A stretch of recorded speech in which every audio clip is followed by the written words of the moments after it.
Hello and welcome to Economic Forum, a program where we discuss various issues affecting our economy in Zimbabwe.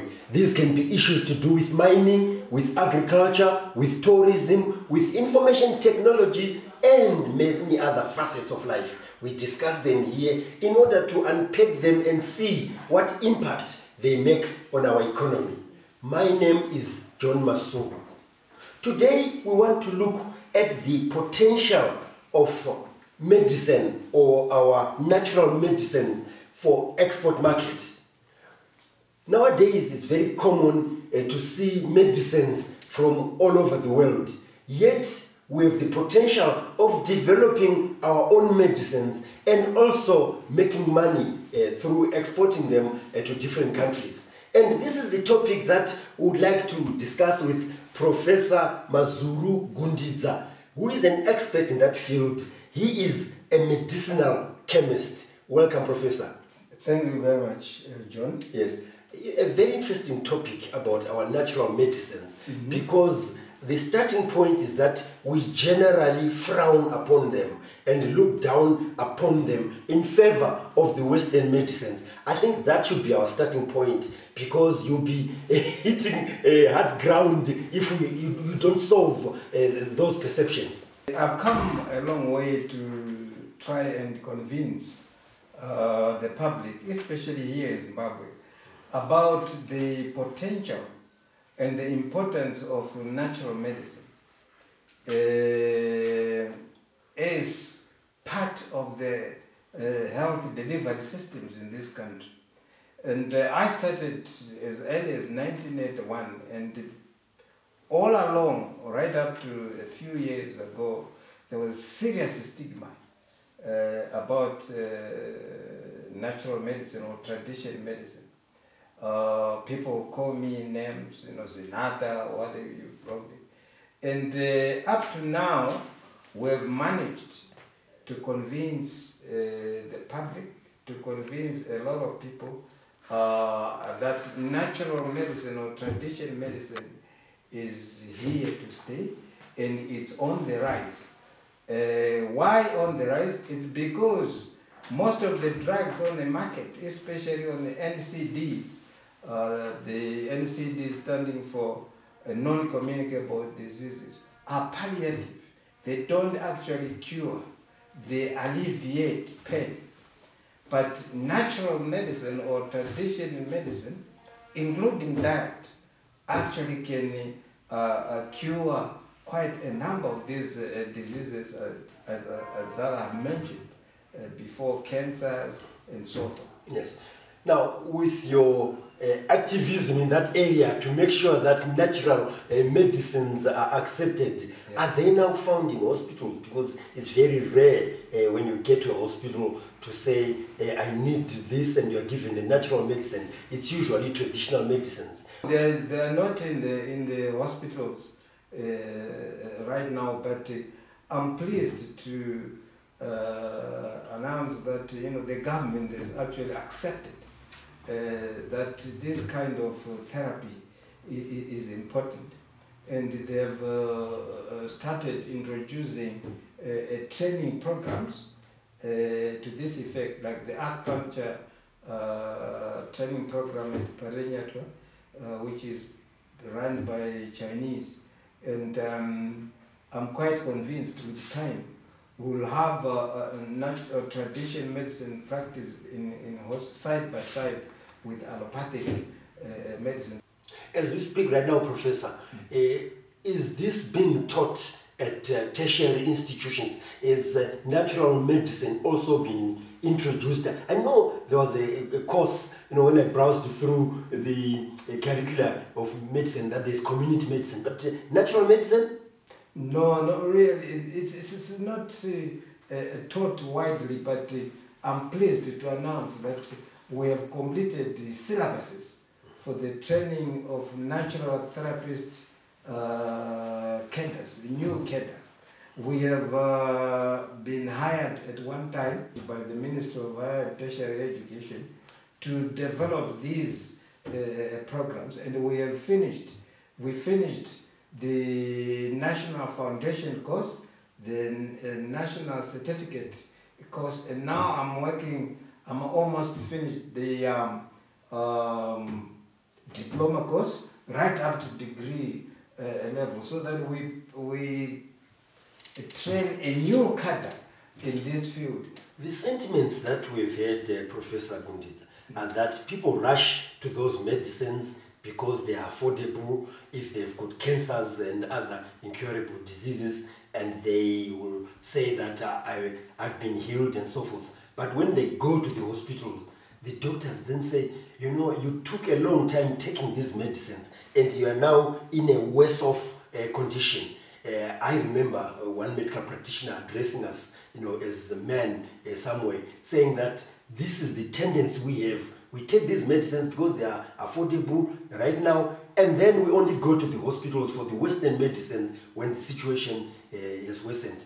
Can you explain that? I think it's the other way around. It depends on the type of disease. Cancer is an example. Yeah, cancer. Look, the approach to the management of cancer is the modern approach to the management of cancer is different. And I can say with confidence that the oncologists, the doctors are getting it wrong because they don't know the cause of cancer. The cause of cancer is not genetic. It's actually a metabolic disorder, right?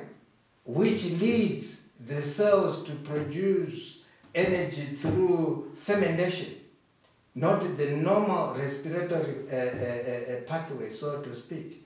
And therefore, when you don't know the etiology of the disease, how it started, and the mechanism of action, you will definitely prescribe the wrong therapy. In this case, I refer to chemotherapy and radiation. It's not the way forward, the way to go. I'm not saying people don't get well, but the percentage for survival is very, very small. As compared to the new therapies, which are metabolic therapy oriented type of therapies, and we have got testimonials to prove our case. Professor Mazuru Gundidza, who is our guest today on Economic Forum, where we are discussing the potential for Zimbabwe to export natural medicinal products. But one big fight that Professor and colleagues are still to overcome is acceptability, the acceptance of these traditional medicines. So join us in the second segment of Economic Forum, where we shall also be looking at the economic benefits of these medicines that Professor Gundidza and company are promoting.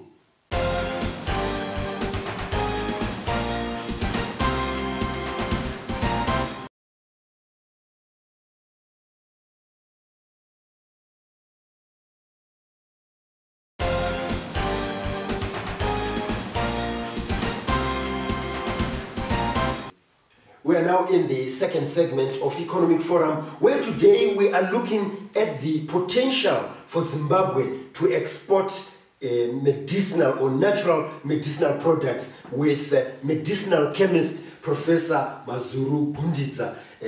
We're hearing his views on some of the treatments that we have using Western medicines and some of his suggestions regarding natural medicines which he's promoting, and he's making some breakthroughs together with colleagues in different sectors. Let's look at the potential economic impact of these medicines, because as you get into that, Professor, we see a lot of medicines coming from different countries, from India, from China, and so forth. So if we do manufacture our own and they are accepted and they are working very well, as you say, what is the potential economic impact? Zimbabwe has huge potential for export of our natural medicinal products. To date, when you look at the world trade, the trends in the world today in natural medicine, by year 2026, the world trend will be in this trade will be about $600 to $700 billion in natural medicine. And these products go into the pharmaceutical manufacture, it goes into cosmetics, it goes into industrial.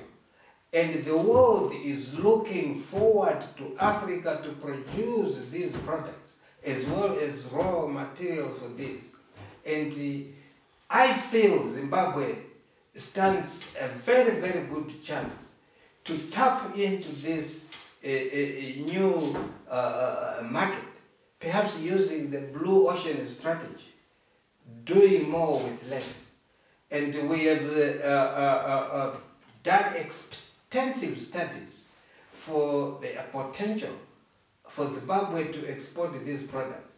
Like recently, we were in the outreach with my colleague, Mr. Nyabadza, and Professor Rukuni at Newembwa Ward in Mrewa and Karimazondo, where people are growing ginger, turmeric, and garlic. These have got huge potential for export. And therefore, in addition to all these other products I've mentioned, there are so many others. We have carried out extensive systematic review of what Africa can produce for the world market in the 54 plus 1 member states of Africa. And we know Zimbabweans maybe are the first ones to know what's actually used in Tanzania, Kenya, Morocco, West Africa to treat specific diseases. We have got that data right now. And what's left is now to produce, to add value to all these products. And I can assure you, John, we are going to succeed as time goes on.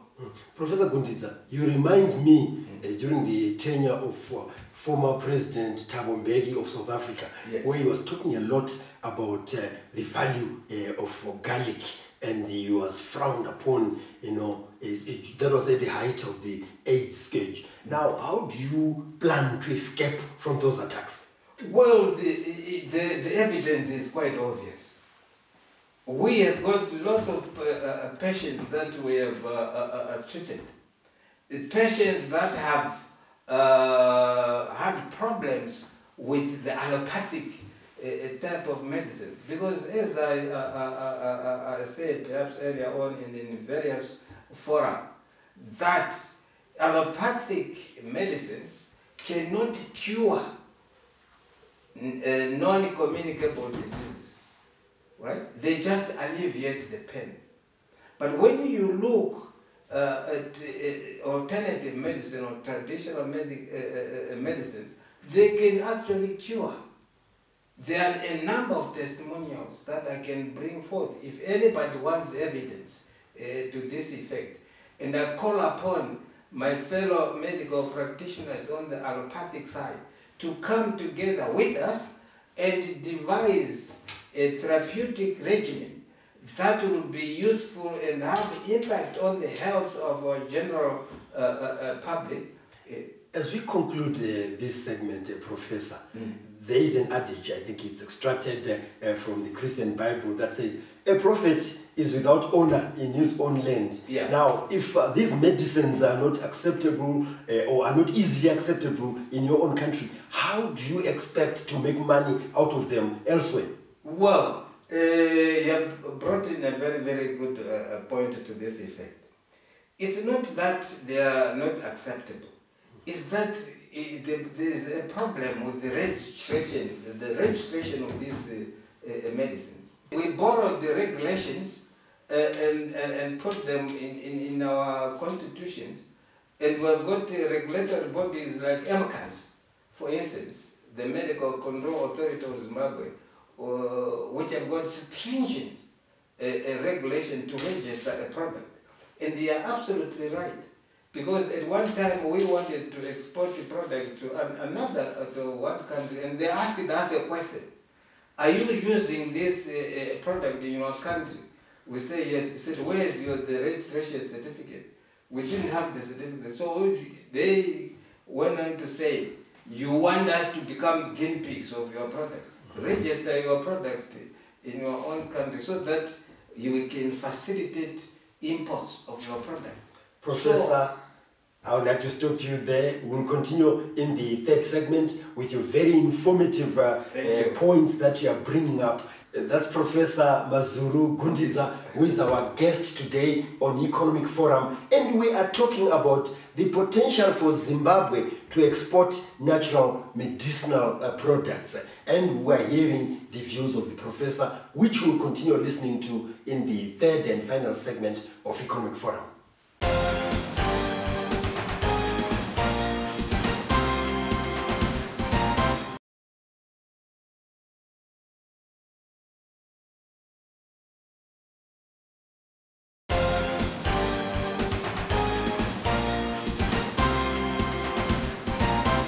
We are now in the third and final segment of Economic Forum, where today we are talking about the potential for Zimbabwe to export natural medicinal products. And our guest is Professor Mazuru Gundidza, who has been giving us different challenging views about the situation of traditional or natural medicines in Zimbabwe, in particular the registration, as well as even the value that would realize when we fully accept them. Professor, there are as many pharmacies today as there are service stations around every corner, and these pharmacies are selling different medicines from different countries. Why not from Zimbabwe? It's a very sad story that at every corner there's a pharmacy selling products, imported products, mainly from India, Europe, and America. And yet we have got the capability to produce these products, allopathic or even natural medicine, here in Zimbabwe. We have got trained personnel to do that, myself included. And therefore, we need to embark on this. Maybe statistically you can illustrate where we stand. Yes. The imported products that have been registered by MCAS ranges between 400 and 500. And out of these products, only 2% have been registered. Zimbabwean products have been registered by MCAS. This is a very sad story. Why? It's because of what I said before. The regulations and the amount of money required for registration, $600 for registration, is a very, very high for the ordinary producers. And that's why you see people selling products by pavements right in the CBD there. With regards to what we have already been doing in respect to export, Zimbabwe exports quite a number of products, and our largest market is actually Botswana for that matter. What are we exporting? We export oils, fixed oils, like baobab oil, marula oil, Trichilia emetica oil. I could perhaps mention this in Shona. Zamenia, Kafra. Just mention it for recognition. Nengeni, Mapfura, Mauyu oil, and even the powder. Okay. And of course, Moringa, which have been registered in Europe as superfoods. I was going to ask you about the extent of the bleeding of our economy that this is having. Look, I've mentioned the number of products coming in. The Sanon, the Tiange, and the like. To date, there's not very specific figures. But when you look at the quantity in terms of numbers of these products, different types of products, it's huge, including those that come into this country without the registration. So we are wasting a lot of foreign currency buying this product when we can actually do them the same. And I also want to add on the diet issue. Yes, very important. You cannot win in therapy of any diseases easily without advocating diet. Each disease has got a specific diet plan, and that's what we are advocating today. So diet is issue. That then again translates to people being asked or funded to produce indigenous foods. Professor, Going back to nature. I think on that one we have won the battle, because the love for traditional food, even in hotels, has grown. But it will be amiss if you don't say a word about the effect of religion in some of your battles that you are fighting. Because when you talk about natural medicines, obviously you are bringing in traditional healers and so forth. And it now depends on how people are schooled in understanding or separating issues here. Some churches don't advocate anything traditional. If you use a plant medicine, they think you are a nganga, you believe in ancestors. That's actually nonsense to me, because they don't read the Bible clearly, interpret the Bible properly. It is actually said in so many verses that God created plants for medicines. 15 seconds, the word of advice about the importance of natural medicines. Natural medicines are here to stay, and natural medicine have got curative effect, and our indigenous diet is very, very effective in alleviating these diseases. Let's all go back home.